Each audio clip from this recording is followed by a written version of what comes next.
Assalamualaikum warahmatullahi wabarakatuh. Bismillah, walhamdulillah, thumma salatu wassalamu ala rasulillah, habibina wa qudwatina Muhammad ibn Abdillah, wa ala alihi wa ashabihi wa mawalah, wa man tabi'alah ila yaumil qiyamah, wa ba'dah. Saudara-saudariku sekalian yang dirahmati Allah, berlindung dari ancaman bahaya bukan berarti penakut. Lari dari ancaman bahaya juga bukan berarti pengecut. Perlu kita renungkan bahwa Nabi Shallallahu Alaihi Wasallam ketika beliau dikejar dan dikepung oleh orang-orang kafir Quraisy, beliau lari dari Makkah, keluar dari Makkah, lalu kemudian beliau berlindung masuk ke dalam gua. Lalu pertanyaannya, apakah Nabi waktu itu takut? Apakah kemudian Nabi dikatakan pengecut? Janganlah, naudzubillah min syarri dzalik. Hakul yakin, Nabi SAW yang lari, Nabi SAW yang berlindung, bukan karena beliau takut, bukan karena beliau pengecut. Tapi karena memang risalah agama ini kudu sampai kepada generasi penerus. Andaikan pada saat itu Nabi SAW yang notabene keimanannya paling paripurna, ketakwaannya yang paling menjulang tinggi ke angkasa, yang tentunya kedekatannya kepada Allah luar biasa. Kalau kemudian beliau pasrah, ditangkap dan dibunuh, boleh jadi risalah itu tidak sampai pada kita. Namun ternyata Allah Subhanahu wa Ta'ala memberikan pertolongan.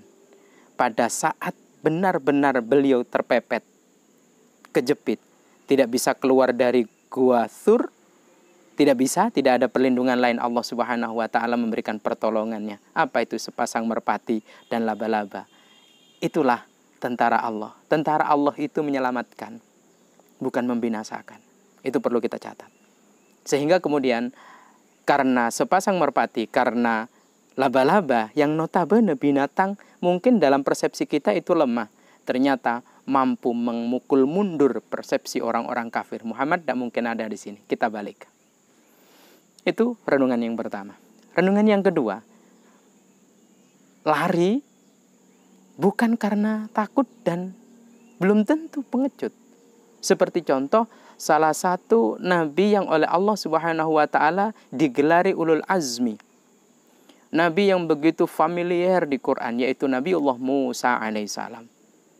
Beliau kudu lari, bahkan oleh Allah diberikan mukjizat membelah laut mati. Untuk apa beliau lari? Kalau saja beliau pasrah kan bisa. Ya, mati hidup adalah di tangan Allah Subhanahu wa Ta'ala.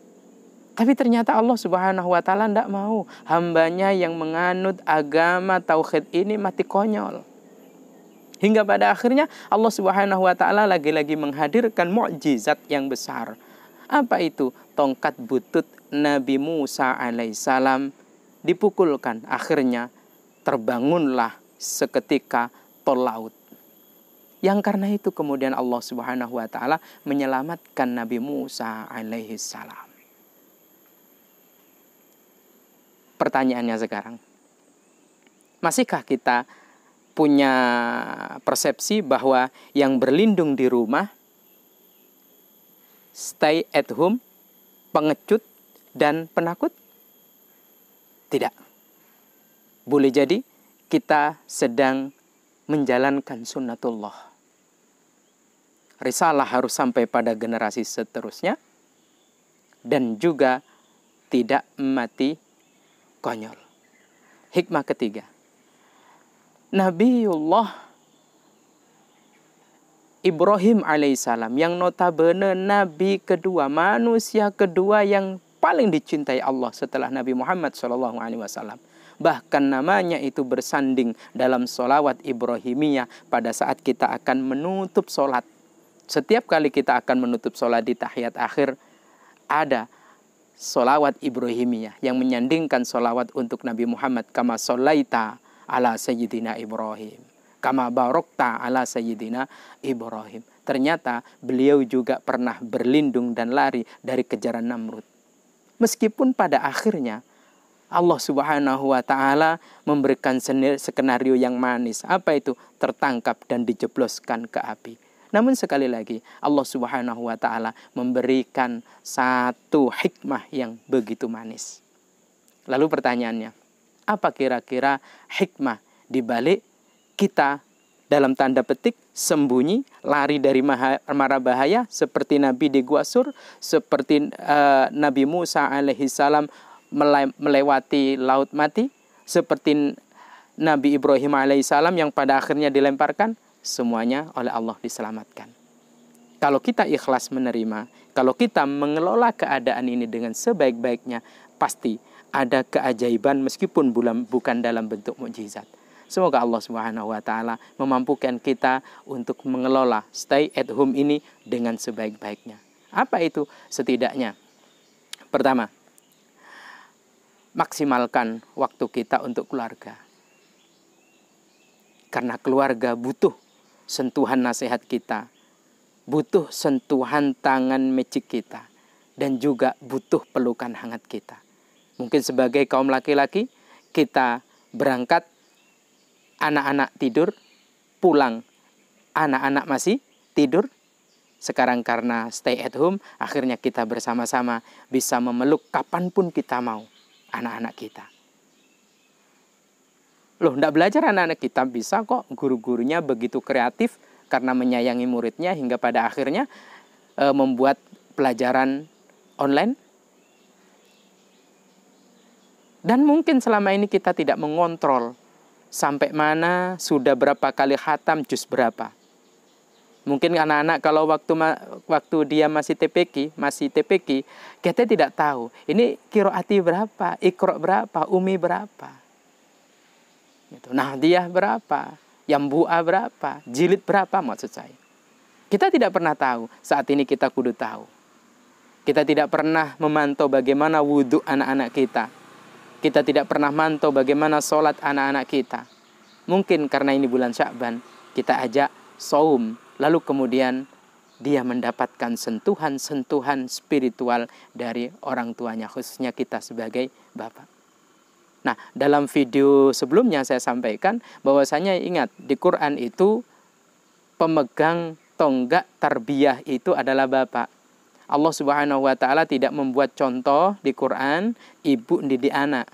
Yang Allah Subhanahu wa Ta'ala contohkan adalah Luqman Al-Hakim, berarti bapak yang mendidik anak. Maka selalu saya katakan, bapak itu pendidik utama, ibu pendidik pertama. Perannya sama-sama signifikan. Maka sekali lagi, beberapa kedisiplinan yang telah kita raih dan kita rasakan sejak adanya wabah COVID-19 ini harus kita pertahankan. Jaga jarak, bukan muhrim laki atau perempuan. An-nadhafatu minal iman, cuci tangan dan terus cuci tangan.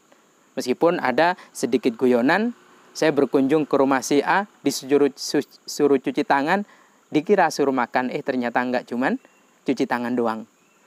Nah, itu adalah hal-hal yang mewarnai dalam kehidupan kita ini. Inilah hal-hal positif harus kita pertahankan. Banyak kita sedekah, banyak kita baca Quran, dan seterusnya. Semoga Allah Subhanahu wa Ta'ala memampukan kita semua untuk senantiasa mendekatkan diri kepadanya. Dan yang terakhir yang ingin saya sampaikan, boleh jadi ini adalah ujian hati kita, betapa hati kita cinta kepada masjid. Karena sangat mungkin, sekali lagi, hati ini jauh dari masjid. Maka ketika masjid ditutup, kita benar-benar santai. Boleh jadi hati ini benar-benar dekat dengan masjid. Meskipun masjid ditutup, tapi hati ini menyimpan kerinduan kepada masjid. Ingat, seseorang yang hatinya rindu terhadap masjid, dia akan mendapatkan naungan. Di mana hari itu tidak ada naungan kecuali dari Allah Subhanahu wa Ta'ala. Demikian, semoga bermanfaat. Wallahu a'lam bishawab. Assalamualaikum warahmatullahi wabarakatuh.